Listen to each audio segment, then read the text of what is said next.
যার জীবনে সেজদা বেশি সে নবীর কাছে বেশি। আল্লাহু আকবার। এই কারণে সাহাবীরা খুব সেজদা দিত। আমরা তো ওয়াজ শুনি, সেজদা দিই না, তাই না? ওয়াজ শোনার মুসল্লি খুব আছে, কিন্তু সেজদা দেওয়ার মুসল্লি নাই। খালি জুমার 2 রাকাত পড়ে দিছে, উঠতে উঠতে দৌড়। সেজদা যার যত বেশি সে নবীর তত বেশি কাছে। সুজুদ যাদের বেশি তারা নবীর কাছাকাছি।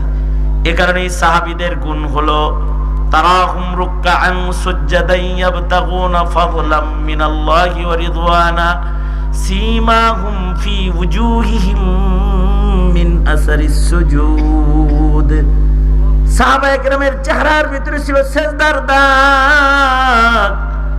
এত লম্বা করে তারা সেজদা দিতেন যে তাদের সেজদার দাগ কপালে। এটা সাহাবীদের কপালের ভিতরে সেজদার দাগ। এটার প্রশংসা আল্লাহ তাআলা কোরআন শরীফে নিজে করছে।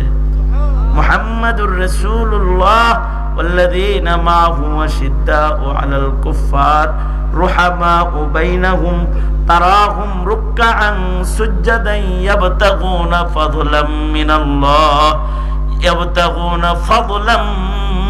মিনাল্লাহি ওয়া রিদওয়ানা সীমাহুম ফি ওয়ুজুহিহিম মিন আসারিস সুজুদ।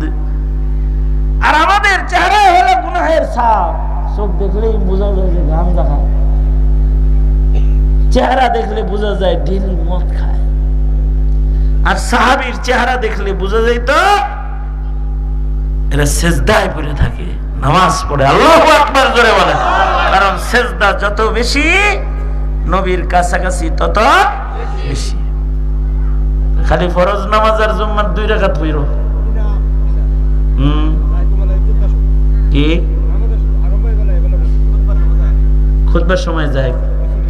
হ্যাঁ হ্যাঁ, এই যে রোগ ধরছে, মানে একেবারে 2 রাকাত পড়বে নিয়ত করেই যায়, তাই না? আজকের থেকে 2 রাকাত নিয়ত করে যায়ও না। আজকের থেকে কাবলাল জুমা বাদাল জুমা সুন্নাত নওয়াফিল পড়ার ইরাদা করে আগে আগে মসজিদে ঢুকবা ইনশাআল্লাহ। বলো, তাহলে যত নামাজ বেশি হবে তত কাছাকাছি যাওয়া যাবে, নবীজির কাছাকাছি যাওয়া যাবে। রাবিয়া বসরি রাহমাতুল্লাহি আলাইহি, রাবিয়া বসরির নামেই মাদ্রাসা। মহিলাদেরকে রাবিয়া বসরি বানানোর চেষ্টা।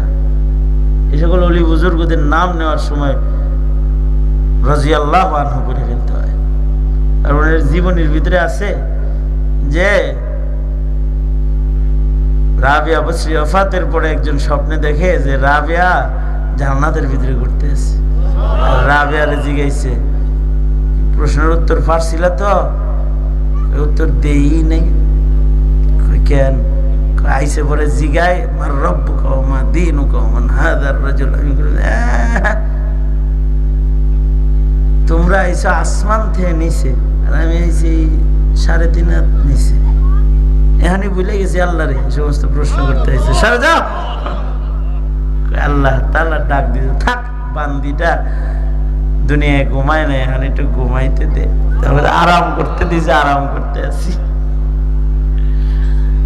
ওলি বুজুর্গ যারা, তাদের নামে মাদ্রাসা। এই নারীদেরকে, এই এলাকার মহল্লার নারীদেরকে আল্লাহ রাবিয়া বসরি রাদিয়াল্লাহু আনহা আলাইহির রাহমা রাহমাতুল্লাহি আলাইহি রাহমাতান ওয়াসিআ, আল্লাহ তাআলা হযরত রাবিয়ার মতো বুজুর্গ বানায় দিক। আমিন বলে। আল্লাহ তাআলা এই মজলিসকে কবুল করুন। উলামায়ে কেরাম বয়ান করবেন, সবাই ইতমিনানের সাথে বয়ান শুনবেন। অনেক বড় বড় বক্তারা এখানে আছেন, ওনারা আমার চাইতে ভালো বয়ান করেন, কিন্তু আমি একটু পুরান হয়েছি তো, চৌধারি পাকছে এখানে, যে আমার নামটা মোটা করে দিচ্ছে আর কি। আপনারা আবার ভুল বুঝেন না, সবাই বসেন, আখরি মোনাজাত পর্যন্ত থাকেন। এই কয়টা কথা বললাম, এগুলো খেয়াল রেখেন, আমলি জিন্দেগির মজবুতি বাড়ান। সামনে রমজান মাস, ইবাদত, অল্প সময়ে ব্যবসা ভালো করার মৌসুম পড়ছে। ব্যবসা ভালো হয় এই মেহনত করব ইনশাআল্লাহ। আসসালামু আলাইকুম।